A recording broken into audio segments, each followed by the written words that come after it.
Joining us now from Chicago Flips Red, Daniel Carter Walters. Danielle, we appreciate you so much. Thank you for spending the time with us tonight. What was your reaction when you heard about this Washington Post editorial? He's raising taxes and papering over problems.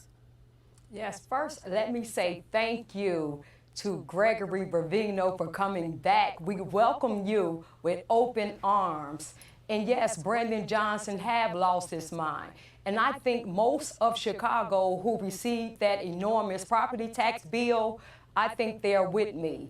We're not only funding illegal aliens' free lifestyle, we're funding Brandon Johnson and his administration lifestyle. If this 2026 budget passes, his Commissioner of Aviation, Michael McMurray, is set to receive a $58,000 raise. If this budget passed, Mary Richardson Lowry, Corporate Counsel, she's set to receive a $21,000 raise. If this budget passes, Chris Brown, who's over the Chicago Public Library, he's making $217,000. He's set to receive $223,000, and that will be making him. He'll be making more than a mayor. So this is crazy, but Chicago is going to turn red. Chicago is going to be red. Minnesota is going to be red. And California is going to be red. But Chicago, the city, is going to turn red because Mayor Johnson is tearing everything up. He has demolished everything. It shows right here that they are $1 billion in a deficit in Chicago. What Mayor Johnson messed up was he pushed businesses out. He raised the commercial property tax values up. That's why businesses left. So then what happens? He takes that property tax bill and he gives it to the homeowners. And then he only gives it to the homeowners in the what? Black neighborhoods, because he's trying to create gentrification. Push them out, have some new housing in, more expensive housing, so now they can get more money. He's terrible. Now you have the Chicago Bears threatening to leave. He has done nothing right. But then the funny thing is he's creating a proposal, but how are you going to have everybody else make more money when the city is failing? This is why things need to be performance-based. If you are doing well, you get rewarded a bonus. But Brandon Johnson's not fit. This is why Chicago will be turning red. Mark my words. What it is just black people waking up. Black people are finally waking up and not falling for the coonery and not falling for the things that we see as, oh, he's a black mayor. He's going to help us out. The scariest thing is a black person in charge because they're not really with us. It's because there's some people behind them pushing their own agenda. If we're not pushing the candidate, if we're not funding the candidate, the candidate is not for us. If we don't put the money and sponsor these candidates and pay for everything, then they will not take care of us. That's what I'm saying. Only way that a candidate or mayor or governor is going to be for black people or help black people more and not punish black people is if we are paying our money to support them.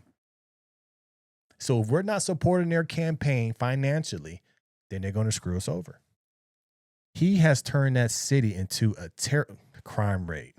Don't forget about the crime rate, the YNs. It was allegedly heard that they have an $800 million budget just for the illegal immigrants. So just giving the illegal immigrants whatever they want. Why not give that to the kids in the community so they can be better, so they can have after school care, so they don't get shot up on the street, so pregnant moms don't get beat up by a group of kids? Just tell me that.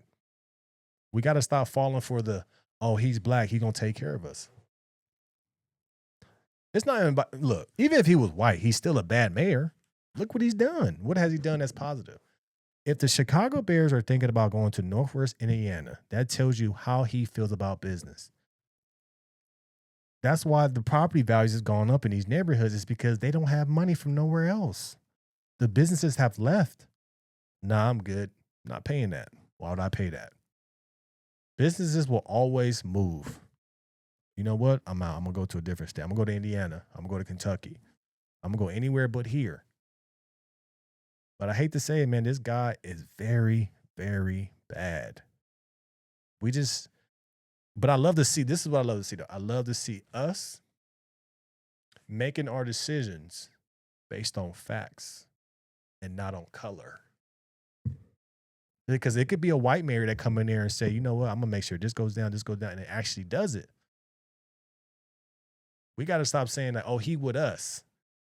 Only way they with us is that we are funding them. But we are being smart. But there's no way, like she's saying, these people are getting pay raises when we're in a deficit. No, it'll be pay cuts because you guys are failing at your job. These are the type of raises this administration is getting. Let's talk about Chris Brown over the commissioner over the Chicago Public Library. He's set to be making all this money. So listen, we're tired. We're the taxpayers, we're done, and we see that they're spending our money on illegal aliens, funding them, and on their lifestyles. We're done with this. When we saw that property tax bill, the residents are mad. We're going to town halls all on every south, west side, north side. They're angry. And we're not going for this. So we thank ICE because we know billions of dollars went to fund illegal aliens. And President Trump and ICE is cleaning the city up. So how can they be giving themselves tens of thousands of dollars in raises when Chicago is failing? You know, they basically, they spent through their pandemic funds and they're still spending like they have those pandemic funds when they don't. The pandemic's over. And they're keeping bloated payrolls or programs. They want things like a $33 a head a head tax on each worker working for large businesses. Those businesses are going to flee. Chicago could tip over. How can they give themselves tens of thousands of dollars in raises when Chicago is basically in the red? Before she gets to the answer, I'll tell you this. The only way Democrats make money is when they're chaos. See, what they do is they push out businesses and then they say, we don't have any money. Can the federal government help us? That's how they do it. They don't want stability. Look at every blue city that you see. What do you see? Chaos. What do you see? Illegal immigrants. Oh, we got to fund these people, so give us more money, daddy. That's what they do. They can't manage their own money. Look what's happening in California. Look what's happening in Chicago. Look what's happening in Memphis. Look what's happening in New Orleans. All these places are taking federal dollars and putting them in their pockets. Bloated budgets. This is why I always say, I will only vote for politicians that actually ran a business because they know what a budget is. How are you in a $1 billion deficit and then in your right mind you think that everybody else is going to get raises? That's not good business. Because they don't care about the citizens. We fund their lifestyle, and the alderman, which is they're getting raises, $3,000 to $4,000 raise. Byron Central Lopez, alderman, he said he's fighting for illegal aliens to get rental assistance because they're scared to come out of their houses because ICE is on the streets. He's calling for an eviction moratorium so that they cannot be evicted. Landlords cannot evict illegal aliens because they're scared to come out of their houses because of ICE is in the streets. And he wants us to keep funding this. This is crazy. So we're paying for it. The taxpayers, we're paying for this. Thank you. It's sad. It's sad, but this is what happened when you have people in office that don't know what they're doing, that are pushing the agenda, getting all this money and blowing it. There's no way a city like Chicago should be struggling as much as they are. It's the city of Chicago. It's a great city. They were doing really well. But now all this money is gone, and now everybody else gets paid. You had $800 million going to illegal immigrants, allegedly. Now you're trying to do eviction moratoriums to protect illegal immigrants? No, I'm sorry. This is another reason why I believe that people that are naturalized citizens should not run in office as well. Like, we got to wake up. If we don't wake up, then we're going to be screwed, especially as black people, because they're the number one people that's getting screwed right now. Let me know your thoughts about this in the comments below. Make sure you like, share, and subscribe to the channel. As always, we're going to keep this thing rocking. Go Getter, Patreon coming soon. Then we got the Daily Show coming soon. If you're a Chicago resident, man, and you want to do an interview, talk about what's going on in Chicago, let me know. Send me a message, DM me, find me. I'm interested to see what's actually going on in Chicago. Love to get these interviews cracking. Get this on the platform as well. But let's keep it going. I'm out.